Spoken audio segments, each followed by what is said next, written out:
วิธีการลงทะเบียนโอเคเดี๋ยวคลิปนี้จะมาสอนวิธีการลงทะเบียนนะทุกคนเนาะลิงก์ที่1มันจะเป็นลิงก์สมัครนะทุกคนเนาะลิงก์ที่2มันจะเป็นคลิปวิธีการสมัครเด้อให้ทุกคนเนาะคลิกเข้าไปลิงก์ที่2ก่อนนะทุกคนเนาะคลิกเข้าไปลิงก์ที่2ก่อนเพื่อไปเบิ่งคลิปสอนก่อนแล้วจึงค่อยไปลงทะเบียนเนาะคนใดที่ว่าบ่เข้าใจเนาะลิงก์ที่1เบิ่งคลิปจบแล้วก็คลิกเข้าลิงก์ที่1ได้เลยทุกคนเนาะเบิ่งคลิปแล้วก็คลิกเข้าลิงก์ที่1เพื่อไปทำการลงทะเบียนนะทุกคนเนาะโอเคเดี๋ยวแป๊บนึงโอเคคลิกเข้าไปแล้วหน้าต่างมันจะเด้งมาสู่ประมาณหน้าต่างประมาณนี้ให้เฮากรอกเดี๋ยวให้ทุกคนเลือกประเทศก่อนเลยทุกคนนะให้ทุกคนเนาะเลือกเป็นประเทศก่อนเลือกเป็นประเทศลาวเนาะทุกคนเนาะเลือกเป็นประเทศลาวตัวนี้เนาะและตัวที่2มันให้ทุกคนกรอกอีเมลเนาะทุกคนเนาะกรอกอีเมลของแต่ละคนใส่ตัวสุดท้ายก็คือให้ทุกคนเนาะกดทับเนาะทุกคนเนาะมันจะมีมองทับเนาะเฮากดทับปุ๊บมันจะมีรหัสเนาะส่งไปทาง Gmailเราสามารถเข้าไปในแอปของเมลแล้วคัดลอกรหัสเนาะทุกคนเนาะเมลก็คือเมลตัวนี้เนาะทุกคนใส่เมลใดก็คลิกเข้าไปเบิ่งเมลนั่นเนาะทุกคนกรอกเมลใดใส่เนาะโอเคคลิกเข้ามาในหน้าต่างประมาณนี้ปุ๊บให้เรารีเซ็ตบันหนึ่งเดี๋ยวทุกคนเด้อแล้วมันจะเห็นรหัสมาประมาณนี้เอาไปเข้าไปหารหัสเนาะทุกคนเนาะเข้าไปคัดลอกตัวเลข4ตัวของมันแล้วก็ปาดออกมาแล้วก็วางใส่เลยทุกคนกดวางใส่ได้เลยนะทุกคนเนาะโอเคแล้วให้ทุกคนหมายติ๊กเดี๋ยวทุกคนเด้อให้ทุกคนหมายติ๊กเนาะอย่าลืมนะทุกคนเวลาที่เราไปคัดลอกรหัสผ่านเด้อเวลาที่เราไปคัดลอกรหัสผ่านมันจะมีเวลาอยู่1 นาทีนะทุกคนเนาะขั้นตอนที่2ก็คือให้ทุกคนใส่เป็นรหัสเด้อสำหรับรหัสให้ทุกคนใส่แล้วแคปเอาไว้นะทุกคนเนาะรหัสนี้ให้เราใส่เป็นตัวเลขบนภาษาอังกฤษนะทุกคนเนาะสารอักษรแล้วก็มาฮอดในหน้าขั้นตอนประมาณนี้ให้ทุกคนเลือกเอกสารที่เราจะยืนยันตัวตนเนาะทุกคนเนาะของค่อยจะใส่เป็นบัตรประจำตัวเด้อแล้วก็อัปโหลดรูปภาพนะทุกคนอัปโหลดรูปภาพแล้วก็เอาบัตรประจำตัวมาใส่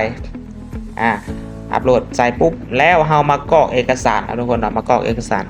ชื่อเต็มนะทุกคนเนาะชื่อเต็มนะทุกคนเนาะเอากรอกได้เลยโอเคแล้วก็สัญชาติลาวโอเคเพศชายวันเกิดให้ทุกคนกรอกวันเดือนปีเกิดของตัวเองนะทุกคนเนาะตามบัตรประจำตัวได้เลยตามเอกสารที่ทุกคนเอามาลงทะเบียนนี่แหละกรอกสำเร็จเดี๋ยวอีกเนาะกรอกสำเร็จปุ๊บมาตัวที่3สถานที่เกิดโอเคตัวนี้เราจะใส่เป็นภาษาอังกฤษก็ได้เลยทุกคนนะคนใดที่ว่าเขียนอังกฤษบ่เป็นก็สามารถเข้าไปในแอปแปลภาษาแขวงหัวพันโอเคให้ทุกคนคัดลอกเดี๋ยวเป็นภาษาอังกฤษก่อน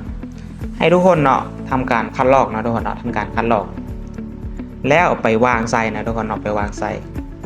แล้วก็หมายเลขบัตรประชาชนให้ทุกคนกรอกหมายเลขบัตรประชาชนของแต่ละคนใส่ได้เลยนะทุกคนเนาะโอเคถือว่าใส่เป็นที่สำเร็จเหี่ยมห้อยนะทุกคนเนาะแล้วเราก็กดถัดไปเนาะกดถัดไปมันจะได้มาสู่หน้าต่างประมาณนี้ให้เราใส่เบอร์ได้ทุกคนเด้อเดี๋ยวให้เราใส่เบอร์ได้20ขึ้นต้นแล้วก็โอเคที่อยู่อาศัยตัวที่2ที่อยู่อาศัยนครหลวงเวียงจันทร์แล้วก็โอเคตัวนี้เราใส่วันโนเด้อทุกคนนะใส่วันโนไม่ต้องใส่แยกเนาะแล้วก็กดถัดไปแล้วก็กรอกข้อมูลได้เลยตามนี้เลย